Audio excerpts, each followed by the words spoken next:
Nous sommes de retour, Cefia TV vous accompagne déjà depuis hier et nous sommes en pleine forme pour continuer cette journée avec notre invité pour cette keynote, Cyril Héroux. Bonjour Cyril. Bonjour. Vous allez bien?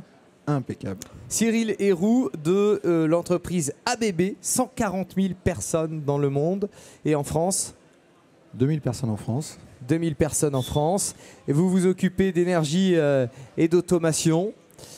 C'est ça. Voilà, dans le building, les infrastructures et l'industrie qui nous concerne aujourd'hui. Nous vivons une véritable révolution industrielle. Révolution, lapsus révélateur, révolution numérique. Voilà, la révolution, après la révolution industrielle, la révolution numérique. Et ce n'est que le début. On va aussi appeler donc révolution 4.0, la 4e révolution industrielle de notre histoire. Vous allez donc partager avec nous dès maintenant. Je vous laisse vous installer sur votre pupitre. Quant à nous, on se retrouve juste après pour la suite, bien sûr. Cefia TV, ça continue tout au long de ce salon. C'est à vous, Cyril. Bonjour tout le monde. Donc, nous allons parler des leviers de nouvelles opportunités dans la digitalisation pour les industries agroalimentaires, qui est le sujet de cette semaine. Donc, d'où on vient? On a essayé de démystifier un petit peu ce que vous avez peut-être peur un petit peu de cette côté digital ou numérique. D'où on est parti en fait? Dès 1974, qui pourrait nous rappeler tous une certaine date, ou pour d'autres qui pourraient être assez loin, avec le code barre, qu'on utilise encore tous aujourd'hui, mais qui était vraiment, je dirais, à l'essence, avec des encaissements plus faciles, des prix en rayon, plus de produits étiquetés en rayon, une offre élargie, meilleure gestion de stock, base de données, des clients, des cartes, etc. Voilà. Et puis, dans quelle mesure notre industrie est prête à accepter cette digitalisation? Donc ABB a fait quelques enquêtes et l'industrie agroalimentaire est une des dernières avec 26% de taux d'acceptation de cette digitalisation. Et on estime que dans 5 ans, on doit avoir atteint 72%. Donc ça va être une vraie révolution également dans chaque, entreprise de l'agroalimentaire. Quelques autres informations qui relèvent de notre enquête, là, qui viennent directement de nos clients, les fabricants d'agroalimentaire. 90% pensent que ça va améliorer leur productivité.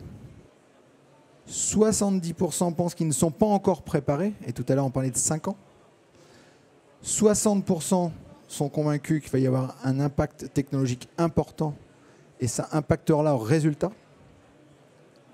Et le plus dur, je pense, c'est ces 80% qui pensent qu'ils n'ont pas les talents, les compétences chez eux, que leurs processus ne sont pas prêts, qu'ils n'ont pas l'infrastructure informatique pour digérer cette numérisation.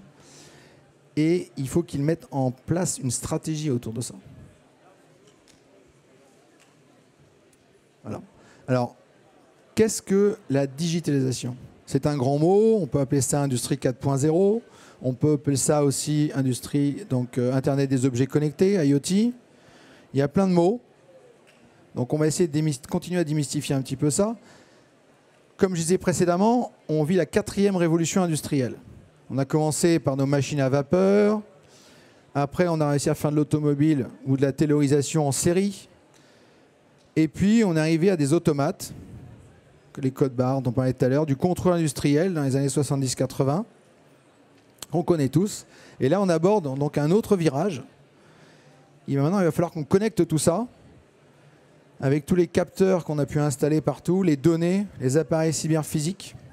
Et là, ça va être une autre histoire. On a résumé ça en 3 pavés, en fait. La mise en relation et communication de tous ces outils industriels ou ces objets connectés.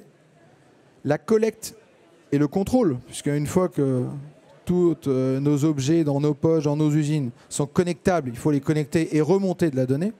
D'accord ? Et puis une fois qu'on a toute cette donnée, il faut l'analyser et l'exploiter.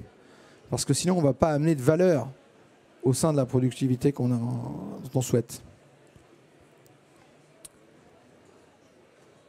Alors, c'est quoi aujourd'hui ? Je vais vous expliquer 3 ou 4 exemples dans l'industrie pure et dure Et d'où on est parti un petit peu, puisqu'on est parti, ce qu'on appelle le B2C, en fait, dans notre consommation quotidienne, dans notre vie depuis 1974.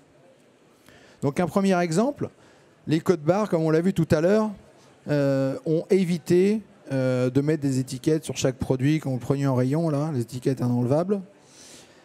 Ils ont permis d'identifier des gammes de produits, des choses comme ça. Aujourd'hui, on est sur des capteurs sans fil, reliés en Bluetooth, en Wi-Fi, avec des piles intégrées, comme les capteurs sur les moteurs électriques qu'on appelle Smart Sensor, et qui, avec cette remontée d'informations, va nous éviter de faire de la maintenance réactive et on va pouvoir passer à la maintenance préventive, voire prédictive. Et on le verra tout à l'heure, ça influera énormément sur notre quotidien et nos process. Une amélioration de la qualité. Avec le code barre, l'identification, on avait la fiabilité, on mélangeait plus nos produits, on gérait mieux nos stocks.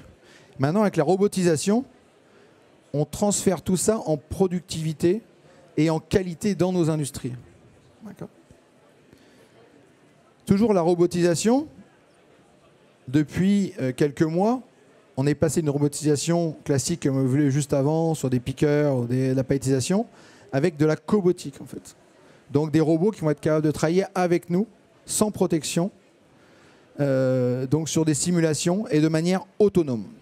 Donc encore une grosse évolution de cette 4e révolution. Amélioration de la sécurité. La sécurité dans l'agroalimentaire, c'est essentiel. Et donc, par la traçabilité, et grâce donc à cette digitalisation, on l'a vécu avec les codes barres, sur les bases de données, sur la date de péremption de votre produit. Donc voilà, on avait amené la sécurité aux clients consommateurs. Et maintenant, il est temps que les industriels aussi amènent cette sécurité. Donc, chez ABB, on a un système de Manufacturing Operation Management, un système de gestion des opérations, on pourrait appeler ça aussi, qui est capable de gérer plusieurs millions de données par jour et de les remonter pour, comme on va le voir juste après, pouvoir les traiter dans le temps. On l'a vu tout à l'heure, c'est bien d'avoir des objets connectés, IoT, c'est bien de les concentrer sur un automate, sur, je dirais, ce qu'on peut appeler un edge. On commençait à les remonter sur ce qu'on appelle tous le cloud, qui sont encore assez hybrides. Mais ça, en fait, on était en temps réel. On relevait de la donnée, voilà. Et puis le lendemain, on relève encore de la donnée. Voilà. Mais vraiment, l'idée, c'est au fil du temps de pouvoir l'analyser, de pouvoir agir sur la donnée qu'on a relevée, et donc pouvoir détecter et optimiser notre productivité. Donc, pour la partie, ce qu'on a listé tout à l'heure, la sécurité, la qualité, la traçabilité. Alors, ceci, l'idée, c'est de délivrer de la valeur. Pour délivrer de la valeur, on va le voir, il faut agir à tout, sur tous les postes au sein d'une usine agroalimentaire ou d'une usine industrielle. Mais là, c'est l'agroalimentaire qui nous intéresse. Donc, il faut, pour pouvoir produire, il faut alimenter en électricité une usine. Si vous n'avez pas d'électricité à l'entrée de votre usine et que vous n'avez pas sécurisé l'alimentation de votre usine, c'est comme chez vous, si on coupe le courant, il n'y a plus rien qui marche aujourd'hui. D'accord ? Après, vous allez déployer cette énergie aux différents endroits de votre usine, votre système informatique, votre moteur électrique, quand on a vu tout à l'heure, les ventilations, les climatisations, les pompes pour les liquides. On en a plein sur ce salon. Voilà. On va transformer parce qu'on n'arrive pas avec les 230 volts ou les 400 volts qu'on a chez nous en fait. On est sur des tensions et des puissances qui sont légèrement supérieures quand même à notre quotidien. Donc après, on a des appareillages moyenne et basse tension pour transférer tout ça. Et puis, là, on arrive à la qualité. Il faut travailler sur la qualité de ces réseaux. Par toute une gamme de produits d'électrification, de mesures, d'analyse de ces énergies, donc électriques, pneumatiques, hydrauliques. Derrière, on va avoir tout ce qu'on appelle les actionneurs. Donc les actionneurs, c'est les moteurs électriques, les réducteurs, donc en un axe, et puis les robots qu'on a vus tout à l'heure, qui sont capables de gérer 6 axes, 8 axes, et encore plus, et de travailler également en collaboration avec vous. Une fois qu'on a pu agir sur ces différents leviers, comme on a évoqué tout à l'heure, évidemment, ça amène des bénéfices. Ça amène des bénéfices sur le CAPEX, donc sur les investissements. On peut démarrer des projets plus rapidement. On peut réduire les temps d'ingénierie. Tout le monde court après le temps. Et on peut surtout réduire les risques de démarrage de nos usines. Et puis après, une fois que tout est démarré, en fait, on a ce qu'on appelle l'OPEX, les dépenses de maintenance, sur le coût total de la durée de vie du produit. Il faut réduire les coûts totaux de nos usines en maintenance et améliorer leur cycle de vie. Tout ça, évidemment, en améliorant la sécurité pour réduire les risques. On a eu quelques mauvaises surprises dans les industries agroalimentaires ces dernières semaines. Et puis, l'efficacité et la productivité de l'opérateur. Parce qu'il reste plein d'hommes et de femmes dans nos industries. Et il faut donc leur amener de la sécurité et également ce qu'on appelle les TMS, en fait, améliorer leur qualité de travail et leur confort de travail. Voilà. Et donc ceci, en fait, on l'a modélisé dans une usine à peu près classique. On retrouve des liquides, on retrouve des solides, on retrouve des poudres, on retrouve de l'emballage, on retrouve de la palettisation. Et donc, pour vous démontrer qu'il faut agir à chaque endroit de l'usine pour réellement être efficace. Puisque dans notre révolution industrielle, donc troisième révolution industrielle, avec l'automatisation, on avait déjà fait un grand pas. D'accord ? Donc maintenant, il faut vraiment agir sur chaque point qu'on a cité tout à l'heure. Et vous pouvez voir représenté là par une vingtaine de points sur ce dernier slide. Voilà. Donc j'espère qu'on a réussi à peu près à démystifier un petit peu, voir comment ABB voyait cette digitalisation du monde agroalimentaire et des usines notamment. Et donc, reprenons bien en fait les différents thèmes. Il faut arriver à sécuriser, remonter l'information, traiter l'information pour faire une amélioration continue de nos process et de notre productivité. Voilà. Merci. Merci beaucoup pour notre intervenant. Merci. Cyril Héroux, directeur du segment agroalimentaire de l'entreprise ABB France. Avec, on peut vous retrouver sur quel espace ici? Le 9 juste à côté. Voilà, en plein milieu. Il y a un grand podium et c'est marqué ABB en gros en rouge. Très bien, c'est noté. Voilà. Merci beaucoup de votre attention. À bientôt. Merci. La chaîne CEFIA TV vous accompagne jusqu'à demain soir.